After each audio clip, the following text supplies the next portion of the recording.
नमस्ते। सोचिए, एक आम सी ट्रिप कितनी आसानी से एक ऐसे खौफनाक तजुर्बे में बदल सकती है जिसे कोई जिंदगी भर नहीं भुला सकता। आज हम एक ऐसी ही कहानी सुनेंगे, एक रात की कहानी जो जिंदगी और यकीन के बीच झूल रही थी। तो सवाल ये उठता है कि एक आम छुट्टी की सैर एक डरावनी रात में कैसे बदल सकती है। चलिए इस कहानी में गहराई से उतरते हैं और जानते हैं कि उस रात आखिर हुआ क्या था। ऐसा क्या हुआ कि वो चार दोस्त शायद उसे कभी भूल नहीं पाएंगे। तो देखिए, कहानी की शुरुआत होती है बिल्कुल एक नॉर्मल छुट्टी वाले दिन की तरह। चार दोस्त हैं, एक प्लान बनता है पहाड़ों पर जाने का। इरादा बस इतना सा है कि एक रोमांचक सफर हो और खूब सारी मस्ती हो। तो ये चार दोस्त कौन थे? इनके नाम हैं अशोक बरवाल, रोजी कुमार, परवीन कुमार और अंकुश। मजे की बात यह है कि ये सिर्फ दोस्त नहीं थे, बल्कि काला अंबी की एक कंपनी शिमिनेट कंपनी में साथ काम भी करते थे। मतलब कलीग्स थे जो साथ में एक छोटे से एडवेंचर पर निकल पड़े थे। और उनकी मंजिल क्या थी? हरिपुरधार के खूबसूरत पहाड़ और जंगल। प्लान एकदम सिंपल था, बस वहां जाना है, नेचर की खूबसूरती को एंजॉय करना है। लेकिन जाहिर है उन्हें इस बात का जरा भी अंदाजा नहीं था कि ये खूबसूरत मंजिल बहुत जल्द एक डरावने जाल में बदलने वाली है।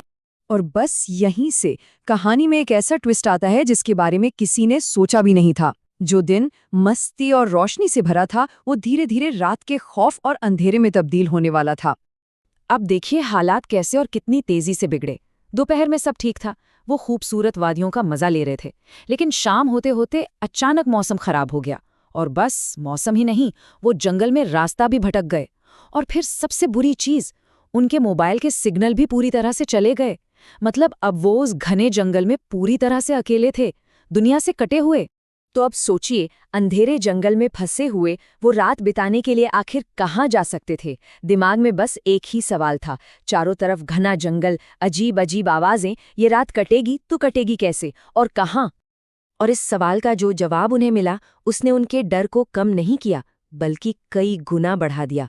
उन्हें आसपास पनाह लेने के लिए सिर्फ एक ही जगह मिली, एक पुराना टूटा फूटा शमशान। बस शमशान में एक डरावनी रात। और यहीं से उस रात के असली खौफ की शुरुआत होती है, क्योंकि अब उन्हें मजबूरन उसी उजाड़ और डरावनी जगह पर रुकना था। जैसे जैसे रात गहराती गई, वहां अजीब अजीब चीजें होने लगीं। सबसे पहले परछाइयां अपने आप हिलने लगी। फिर अंधेरे में किसी के चलने और हंसने की भयानक आवाजें गूंजने लगीं। ठंडी हवा अचानक तेज हो गई, जिसका कोई कारण समझ नहीं आ रहा था। और सबसे बढ़कर उन्हें ऐसा महसूस होने लगा जैसे कोई कोई और भी है उनके साथ। मतलब एक भूतिया मौजूदगी का एहसास उन्हें चारों तरफ से घेर चुका था। जब डर और खौफ ने उन्हें पूरी तरह से अपने काबू में कर लिया था, ठीक उसी वक्त कहानी एक नया मोड़ लेती है। ये मोड़ था डर के खिलाफ आस्था की ढाल का। डर के उस पल में, जब कोई और रास्ता नहीं सूझ रहा था, उन्हें भगवान हनुमान याद आए। और बस उन्होंने पूरी श्रद्धा और हिम्मत के साथ हनुमान चालीसा का पाठ करना शुरू कर दिया। तो अब वहां दो चीजें थीं। एक तरफ था डर, हिलती परछाइयां, वो अजीबो-गरीब आवाजें, वो भूतिया एहसास। और दूसरी तरफ थी आस्था, जो उनके लिए एक दिव्य ढाल की तरह काम कर रही थी।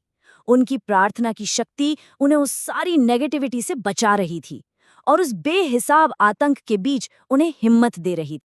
और फिर वो डरावनी रात आखिरकार खत्म हुई। एक नई सुबह हुई और उसके साथ एक सुरक्षित वापसी की उम्मीद भी जगी। कहते हैं ना, सुबह होते ही सब बदल जाता है। बिल्कुल वैसा ही हुआ। जैसे ही सुबह की पहली किरण आई, जंगल एकदम शांत हो गया। वो सारी अजीब घटनाएं पूरी तरह से बंद हो गईं, मानो कुछ हुआ ही न हो। तो उन्होंने दिन के पूरे उजाले का इंतजार किया, फिर उस शमशान को हमेशा के लिए पीछे छोड़ा। और शुक्र है, उन्हें जंगल से बाहर निकलने का एक सुरक्षित रास्ता भी मिल गया। और इस तरह चारों दोस्त बिना किसी नुकसान के सही सलामत वापस आ गए। उनकी वो भयानक रात अब खत्म हो चुकी थी। तो ये कहानी एक सवाल जरूर छोड़ जाती है कि आस्था और डर के बीच की जो लकीर है, वो कितनी पतली होती है। उन चार दोस्तों ने एक ही रात में डर और यकीन दोनों की इंतहा को महसूस किया। और ये कहानी शायद हमें यही याद दिलाती है कि कैसे मुश्किल से मुश्किल वक्त में विश्वास ही हिम्मत का सबसे बड़ा जरिया बन सकता है।